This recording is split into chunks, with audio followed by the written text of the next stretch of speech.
welcome to Chrome Cardboard, your brand new Cyberpunk TCG podcast. I'm Gareth Smith, and I'm joined by my co-host Stephen Clark, Hello. and we're here to talk all things Cyberpunk. So first, Stephen, how you doing? Yeah, I'm very well. Very well, doing well. Excited to talk about some Cyberpunk. How are you doing? You okay? All good, all good. Obviously, I know a lot of people going, why should we really pay attention to these guys? We don't know who they are. So let's start off by first talking about ourselves and what's got us into this. So, Stephen, do you want to tell us about your history with TCGs? Yeah, so I've been playing TCGs from around 2020. Started with Magic. I really enjoy the deck building aspect of it. I like to do some wacky things, try and find some unknown synergies in deck building. So that's like my favourite thing to do. Played a little bit of Lorcana, a little bit of Star Wars Unlimited, and now Cyberpunk. I'm very IP driven, so any IPs that come out, I'm quite excited for, and this is definitely one that caught my eye. So, what about yourself, Gareth? So, me, Lorcana was my first TCG. Never played TCG before in my life, but I've kind of got into the competitive side of the game, and I do like to win.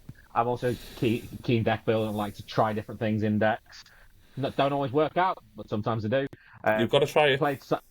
You do. Also played the Star Wars Unlimited for a little bit, but this obviously did drag me in.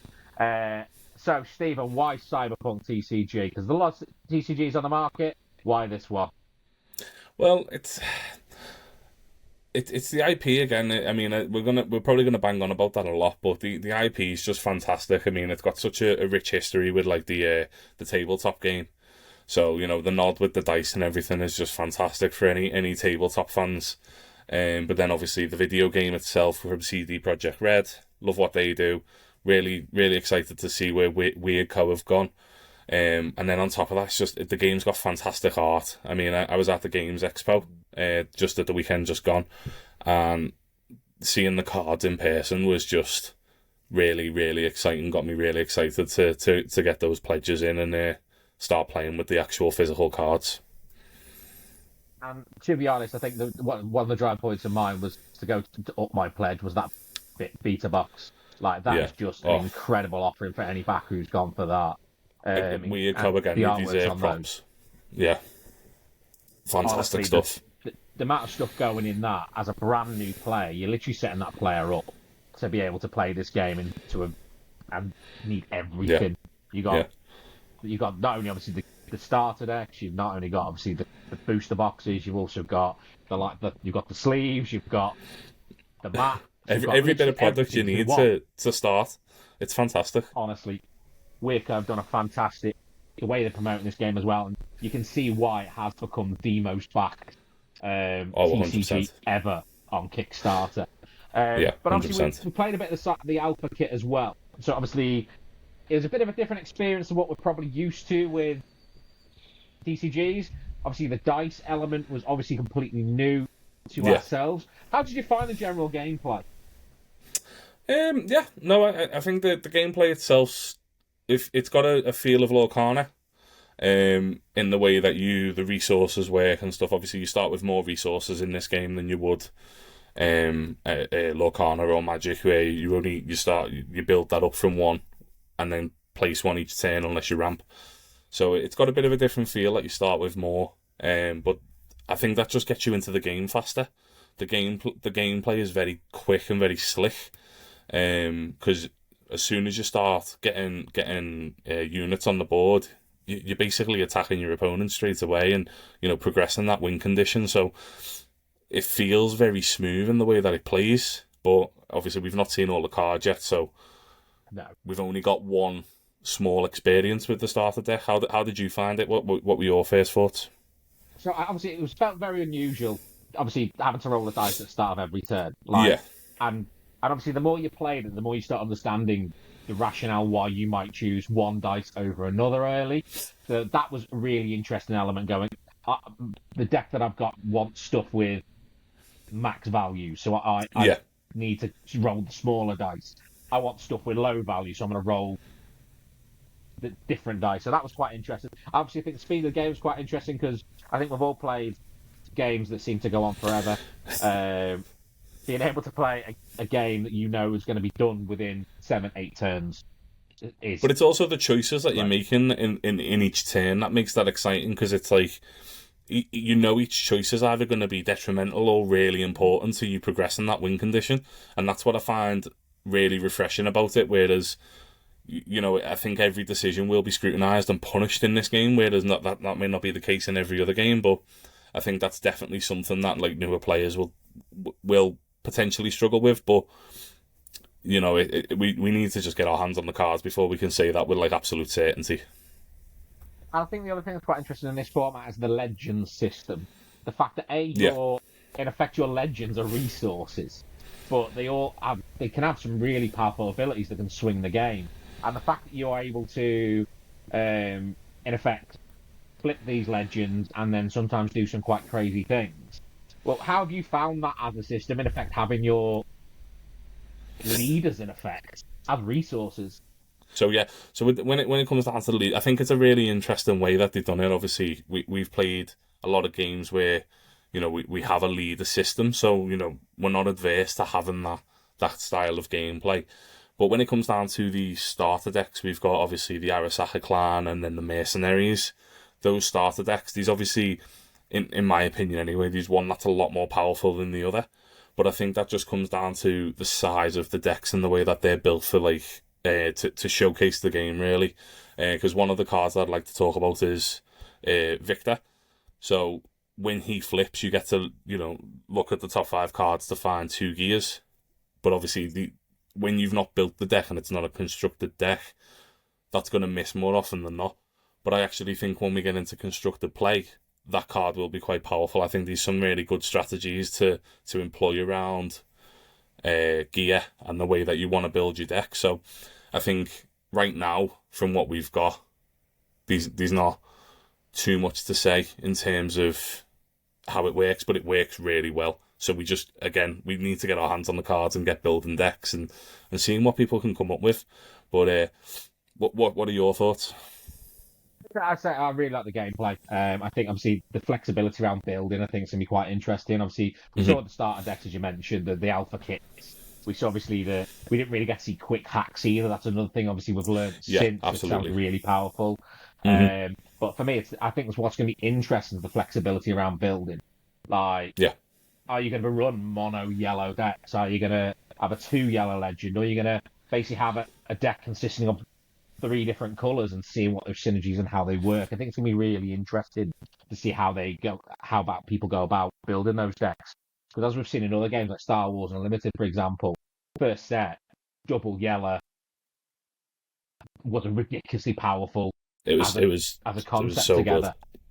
together. So we have seen that mono decks and other TCGs work really well and really effectively. Yeah, So that's going to be quite interesting. I think the one thing that we are obviously, as you mentioned, out of those 2 alpha kits, the Arasaka one felt a lot stronger. The synergies were a lot more yeah. There was there. a lot more to it than it felt. It felt like the legends were like repeatable effects, whereas like Victor was like a one-time effect, and if you whiffed on that, then you kind of felt you felt a little bit behind because you weren't even getting the card value of finding more eddies or, you know, any gear that could be useful. But there's some fantastic gear in that deck, like the 3 cost Dying Knight V's gun. To destroy it, to pull that out and then play that on a unit when you've got enough street cred to then destroy an opposing piece of gear, it's just a massive tempo swing. So obviously, like, Victor's a very powerful card when he does what he needs to do. So Yeah. when you're constructing decks, it's a very different vibe to when you've just gone, here's 40 cards, and that's a big factor as well. Obviously, these decks are only a limited pool, and obviously we're going to be able to build with up to 50 cards. So you know that's going to change the way that you build and the way that you perceive and go about your strategy with these legends. So it's exciting. It is. What else is quite interesting about this game is how would you find the blocker system? So obviously, I'm used to games like Lorcana where you can literally challenge with anything. Obviously, Magic where you can usually Yeah. block with anything a little bit. How are you finding the blocker system? Because blockers don't feel important in this. Yeah, they do. They do. I find it really interesting the way that they've decided to go about it. That is a keyword. So it makes combat really very strategic in the way that you need to have a blocker. So obviously when again just referencing the starter decks, Goro, he's a playable legend, so he's got the go solo ability, and he's got blocker on him. But obviously you can attack with him right away. So when you flip him onto the board, you're then asking yourself, do I need this as a defensive move, or do I need this to go on the attack and go for the win?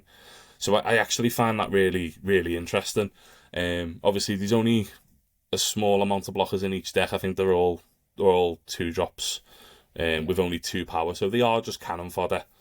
But yeah, I think it being a keyword is very interesting, and it obviously we've seen a piece of gear that gives blocker. So is there going to be a lot more of that in more of the reveals to come? So I think it's different, but it just makes the combat very strategic in the way that you go about it. Particularly timing which unit you block with as well could be quite. So what you're blocking is also going to be quite interesting, because say for example your opponent says they're going to swing the 7 strength character at you, and then that you know there's a 1 with 10 sat there waiting to go, or they could add they can add a gear to it to make it a 10, and suddenly do I lose 1 or 2 dice? That obviously is a decision making you have to make on the fly, which is quite interesting in this game. Especially with the phases, because obviously you can attack with a unit, and then you as the opponent, once you're getting attacked, you need to make the decision of do I block this incoming attack, or am I expecting on the next attack, as you mentioned before, the quick hat cyber psychosis. At what point are they gonna try to really damage my gigs, and take a lot of gigs in one go? So it's using those resources correctly. It's such a strategic thought process on how to go about it. But I think there's an argument that the blockers could be a bit of a detriment and a bit of a slow, because it is a keyword, but only again time will tell. And obviously there has been some. Bear in mind, this was just the alpha kit we've really got to play with, and whereas now they've moved on from that. We're now moving to the wonderful world of beta, and obviously they've made some rule changes as well, which I think have been quite impactful. Obviously, you mentioned the phases of play there. Obviously, it felt a bit linear, as in the fact you'd play your stuff, then I attack, and that's my turn. But changing it to open phases now, so you can attack, then play cards, and then put stuff in your resource pool with it, put new eddies down. I think that is going to be an interesting change to the dynamic of the game as a whole. So what are your thoughts on that new rule change? Yeah, no, I think that's an important thing. I think open phases allows you to plan out your turn a lot better. So it allows you to as you say, attack. Potentially the opponent uses the blocker, then you buff up another unit, and you take more gigs in one go.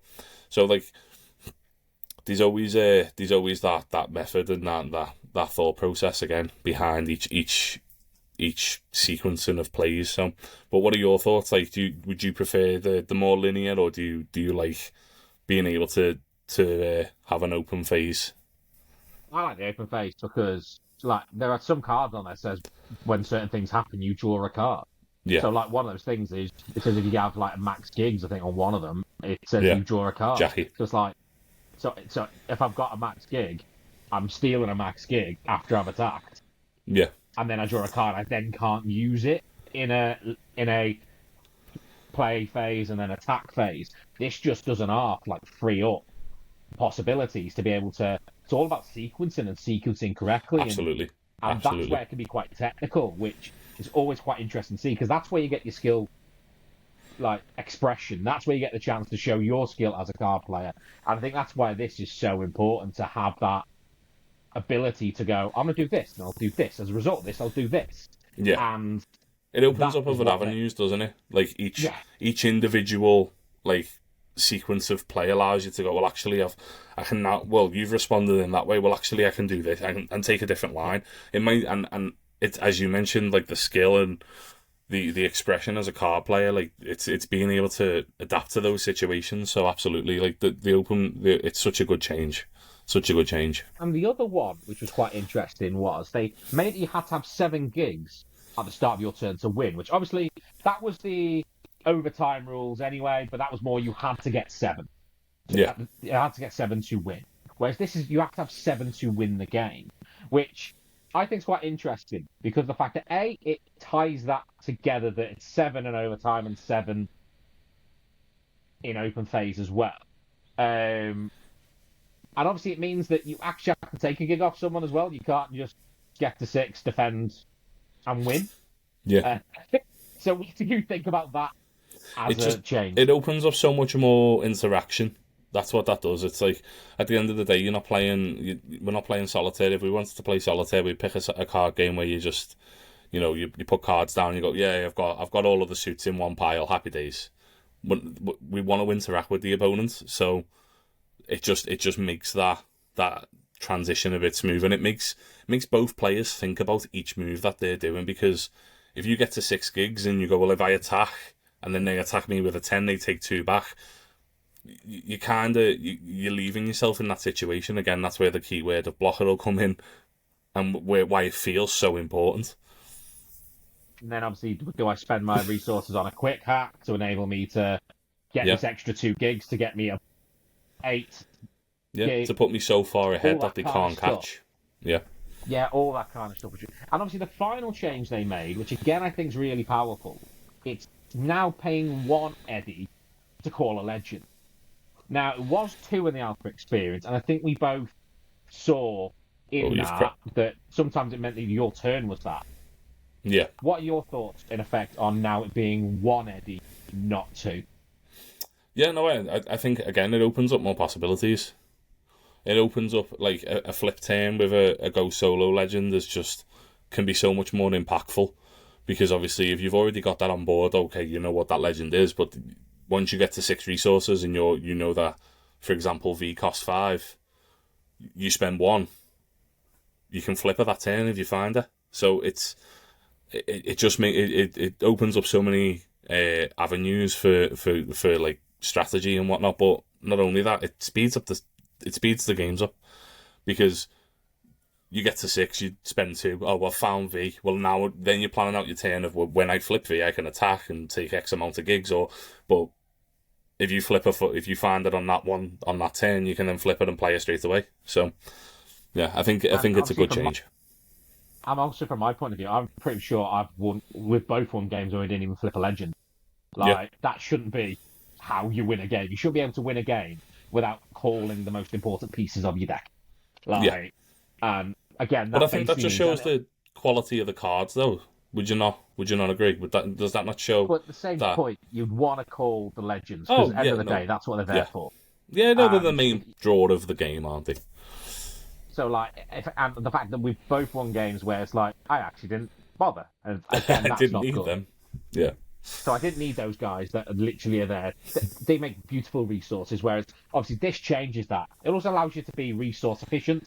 So you can play a 3-cost unit, and you got 1 more, you can then flip a legend. It allows you to be that efficient with resources, which I think was harder with 2.